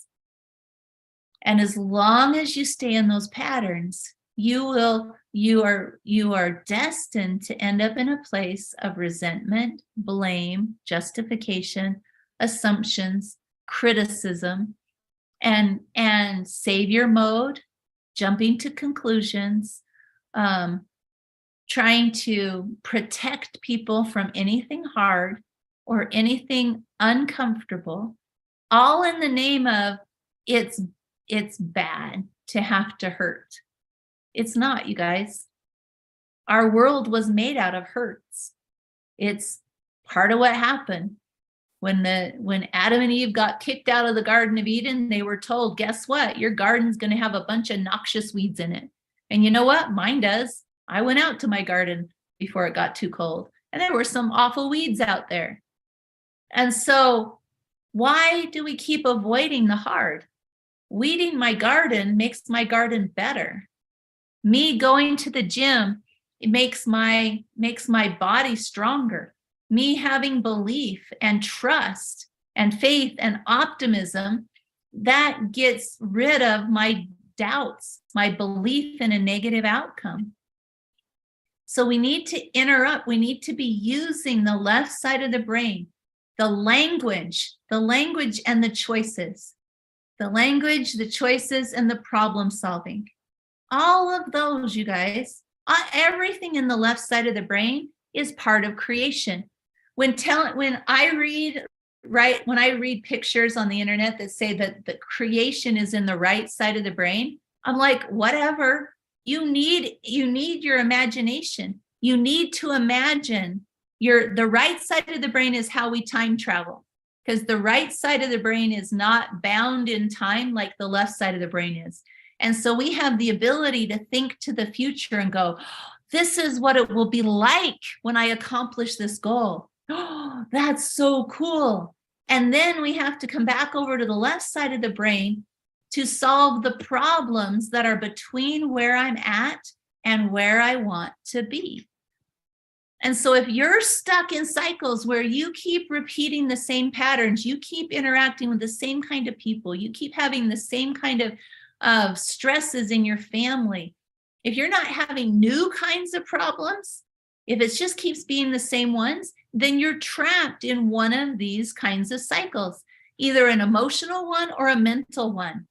And you are equipped with the ability to interrupt them. You are. You are a whole-brained person. You are a whole-brained person. And as a whole-brained person, you have the ability to create. People, when they use both sides of their brain, are in creation mode. Have you ever thought about that? Thinking will solve problems and it will upgrade your programming. Thinking is it's a dying art. People are forgetting to think. If you embrace where you are, that's not where you'll end up. Think about that. If you will embrace where you're at right now, that's not where you will end up. It's when we don't look at it, when we avoid it. Because then you use both sides of your brain and you start to create. When you're only using one side of the brain, creation cannot happen. You create your future using both of them. Okay, does that make sense? Do you have any questions about what I've been explaining here? Because this is super powerful, you guys. Oh, here it is. Assumptions, judgments, perceptions, and interpretations. Here we go. Blinders. They are assumptions, judgments, perceptions, and interpretations. Right? I got a truth there. 2 truths. Awesome. Yeah, this is what I have been figuring out in all of my studies, Marilyn. This is, and that's why you won't read this somewhere else. But you can use it today. You can use it now. Use more ands in your life instead of, because judgments, oh, I need to add blame to this list right here, right? These are the things, the blame, assumptions, judgments, perceptions, interpretations. These are things that will cause me to not embrace where I'm at and not move forward. Those are excuses. Those are excuses that will keep me stuck. And that's not where I want to be. Who wants to stay stuck? Raise your hand. No, we don't want to stay stuck. No hands. Who wants to get unstuck? I will raise both hands on that one. I want to get unstuck. Our brain loves default, but growth does not exist in the default. Growth does not exist there. This is why recently somebody sent me this. They said, working with you, Anne, was one of the 5 best decisions I've ever made. I was like, wow, that's pretty cool. Because then you can like who you married, where you live, where you go to school. I'm like in the top 5 there because I want people to be able to access their amazingness. When I became a body language expert, I had to choose what I was going to use that superpower for because it's definitely a superpower. And what I choose to use it for is to help people on a daily basis access more of their amazingness. I want to show you something. So let me stop this share for a second. I want to show you this. Sorry, further away from my desk. So here is a journal right here. It's kind of a pretty journal, right? It's gold. It's got gold leafing on the side, and it's got all these empty pages in it. What this represents is your future. What are you going to trade these empty pages for? Because every day one of your pages gets filled up. Does it get filled up every day with the same old, same old? Have you ever had a whole book of same old, same old? It's like, oh yeah, there you go, 2022, same old, same old. Oh my gosh, 2023, same old, same old. You get to decide, you get to choose what you're going to fill a book with. And in my past, I have years of journals that were same old, where I was afraid. I was avoiding. I didn't take steps. I had blame. I had excuses. I had justification. I had a lot of pain. I had all these things, and I would fill up. If one journal represented a year, I had easily 20 journals filled of justification, pain, woe is me. Why are things always the same? I don't even know why I try to get goals because it always shuts down. Resentment, regret. I had easily 20 of those. But now what I have, so here's my latest journal right here. Here's my latest journal. And this journal is filled to, this is today, right there. It's filled this much. Every one of these pages represents somebody that I helped get past their own blinders. Every one of these pages. Because this is my journal where I keep track and I have their name at the top of each page, who I was talking to, who I was helping. Because I want to be able to look back and see where people were stuck and see what are the patterns that people keep going through. Because we're not unique, you guys. The patterns are going around the planet. And right now, what people are stuck in, what they're stuck in is the thought struggles and the emotion struggles. And those thought struggles and emotion struggles are robbing them of their future. It's keeping them in their default. But that's why every one of these pages represents where I took my struggles and I showed people how to avoid theirs and how to not avoid, but overcome faster. Because we don't have to go through every problem. Remember, I said you can ask yourself, is this thing that's hard something I would be glad that I didn't go through? Or is it something that I would be glad to have gone to the other side of? And I help people discover which one it is. And the thing is that your family also benefits when you upgrade.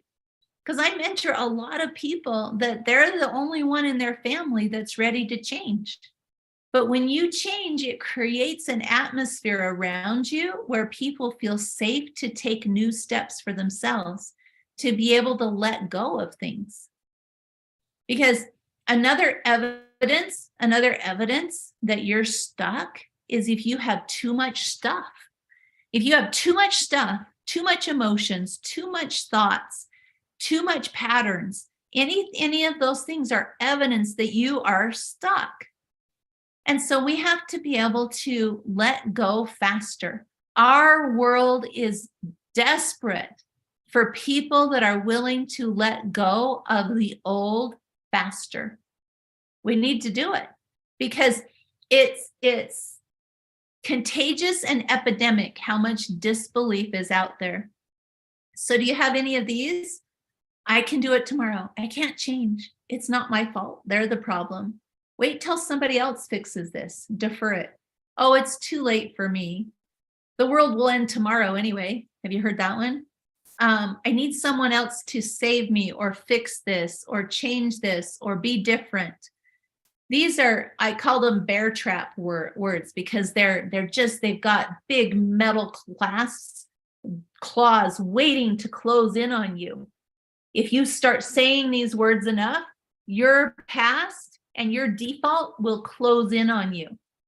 And so if you want your past and your default to close in on you, it's time to take steps in a better direction. It's time to interrupt your patterns. And so if you're like any of these people that I've talked about today, and you want to be able to get through that faster, maybe now, as we are slingshotting into the year 2023, it's time for you to consider doing it faster. It's time for you to consider doing it different. Because this is what I see a lot of. I see a lot of people on this planet that are underwater in emotions.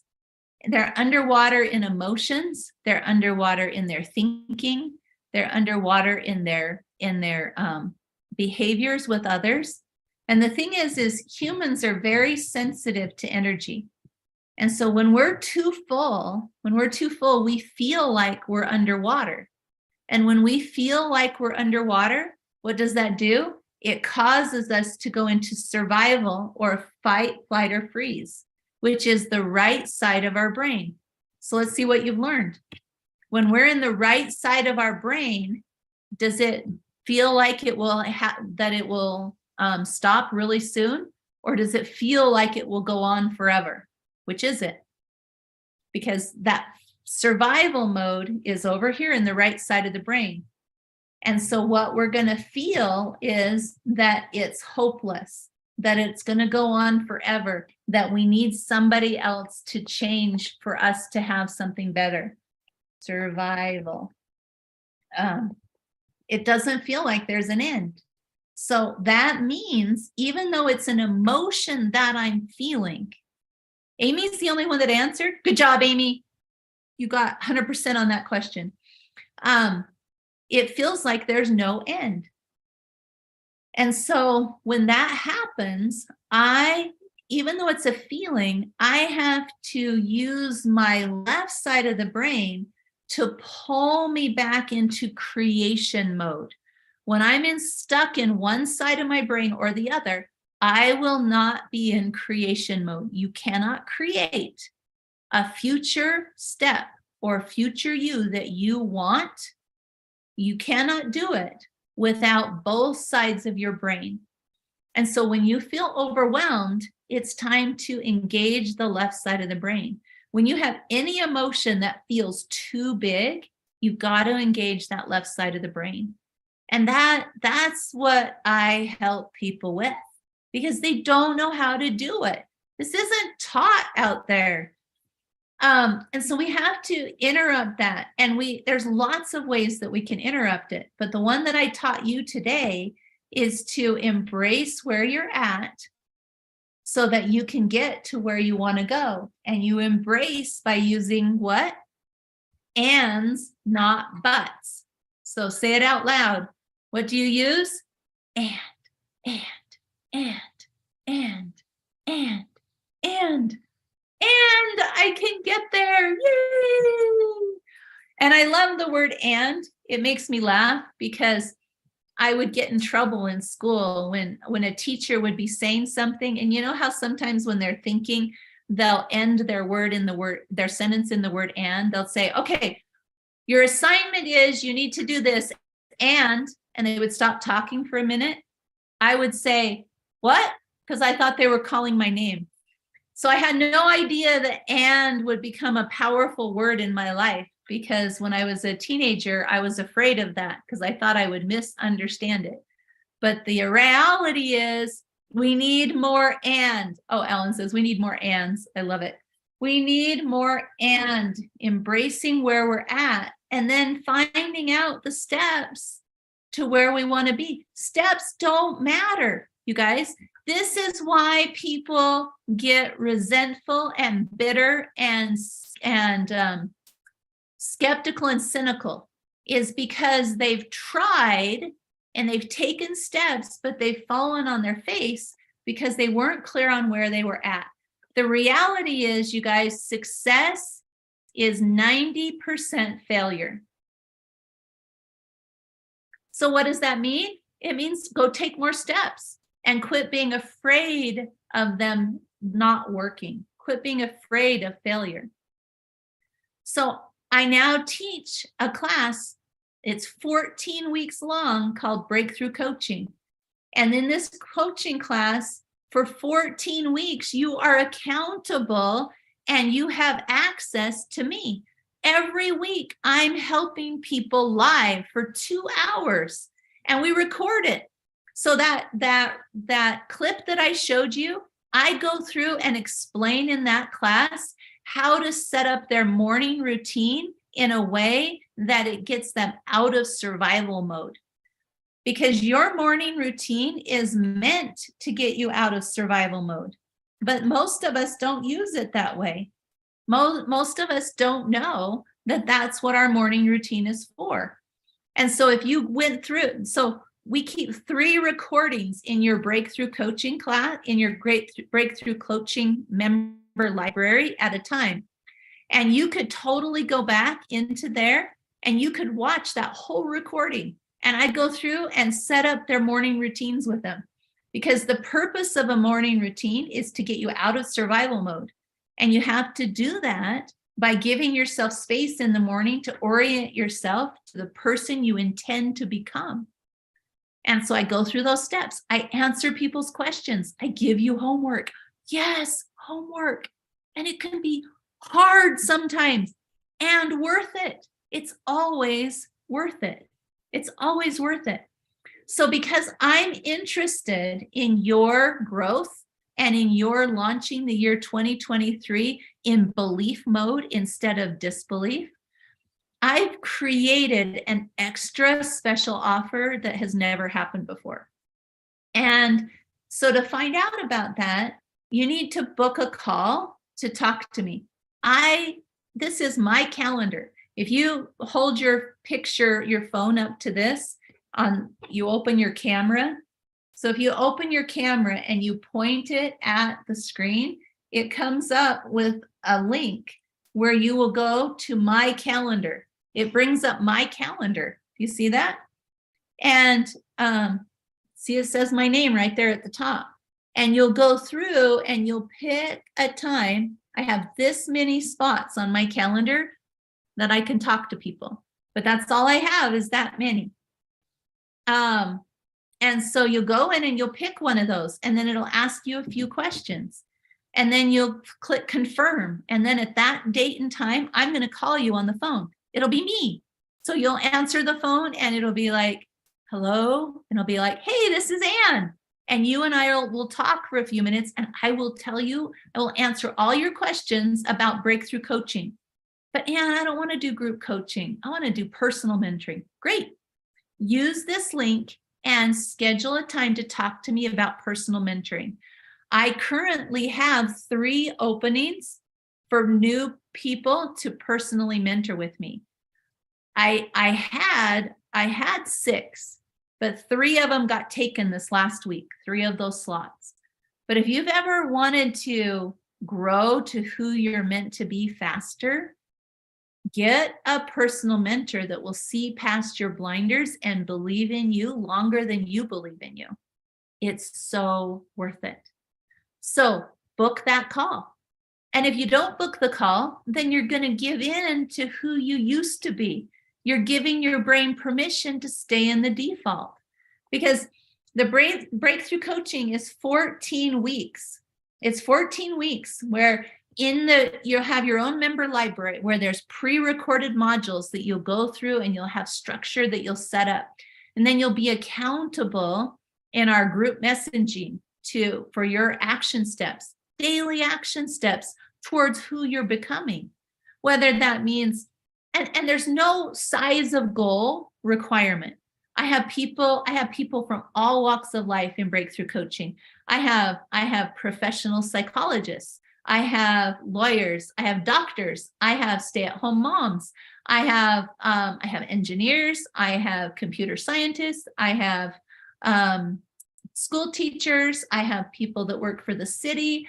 I have people from all walks of life. There's no requirement on your goal.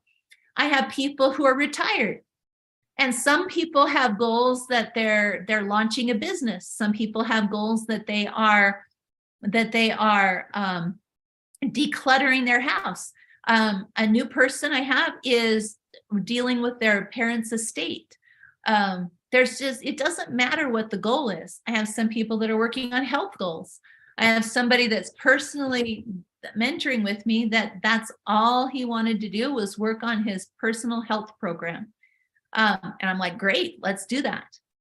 And thanks, Brenda. Brenda said, this program is so good. I love what Anna's taught me. And you used it, right, Brenda? It doesn't do any good just to learn something. You've got to take new action. And so if you've ever thought, oh man, you know what? I would really like to work with Ann. This is when you want to give me a call.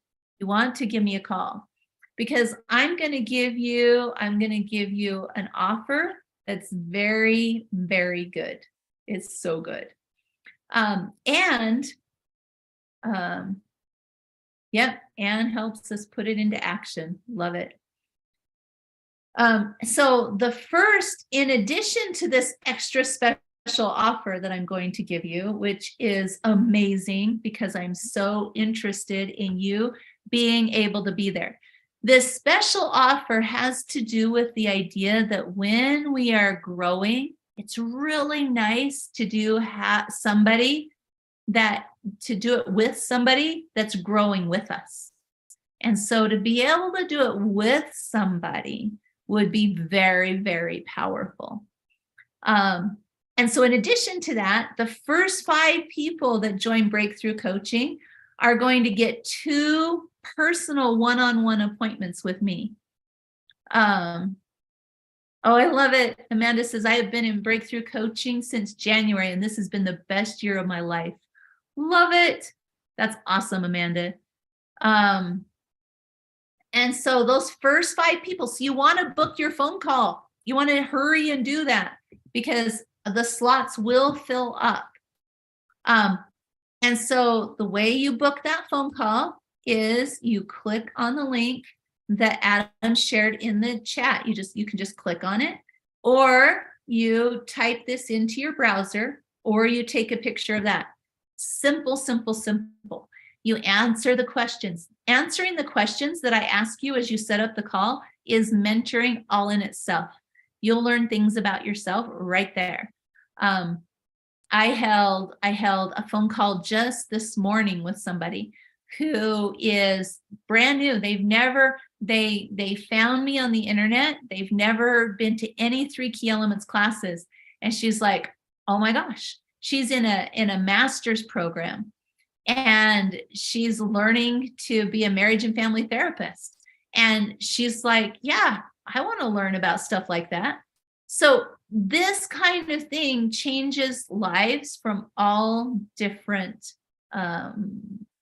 walks of life. We all have a brain. That's why it helps all the people, because we all have a brain.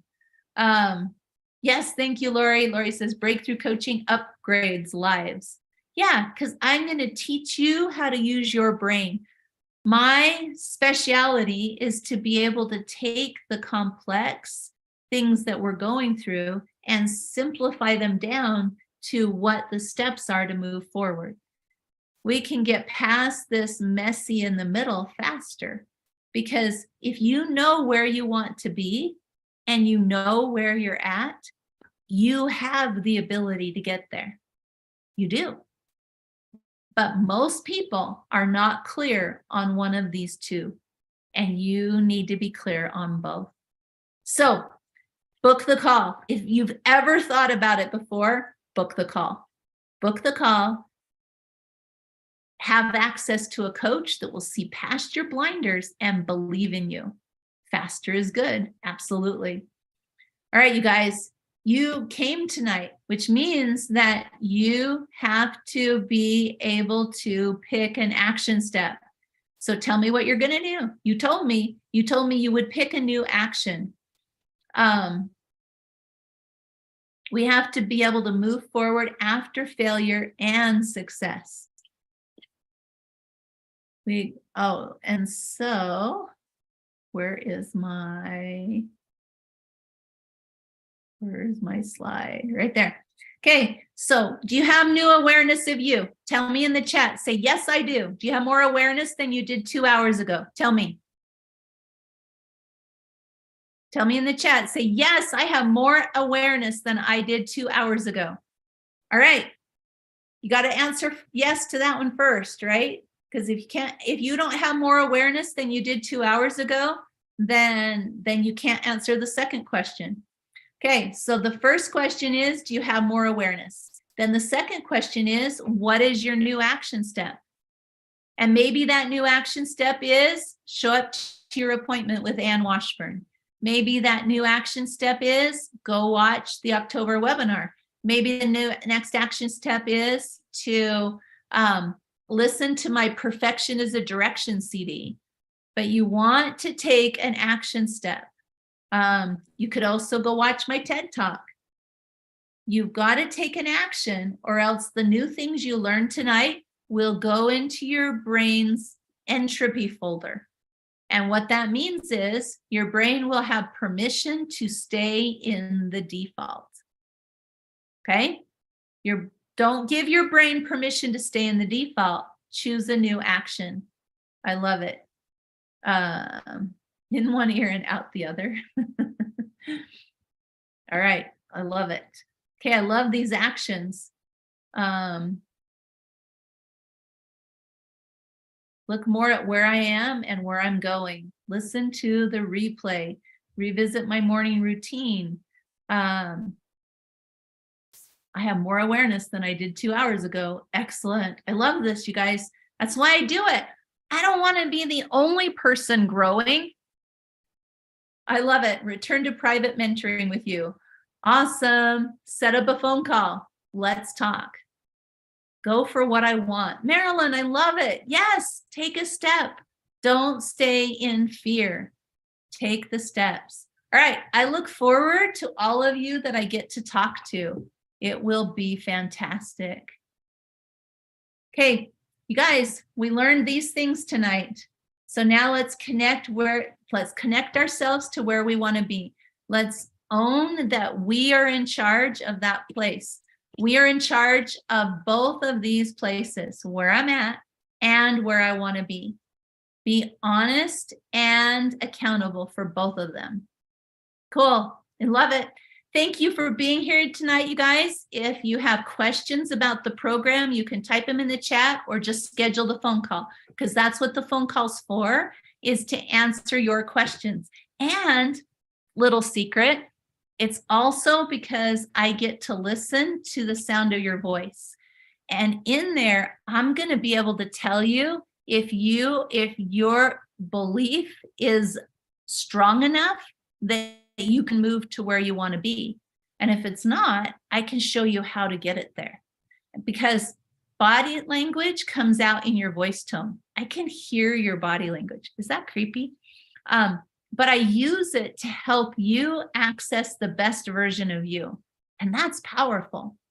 And so if you want me to get to listen to you, book the phone call. Book the phone call, and I will talk to you next week.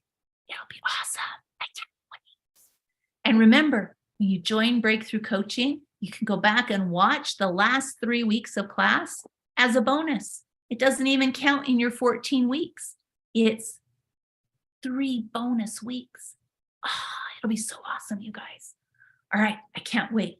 Cannot wait to meet the 2023 version of you. And I can't wait to introduce that person to you. You're going to love her or him. You are so going to love it. Cool? All right, you guys, have a fantastic night, and thank you for being here. Bye-bye.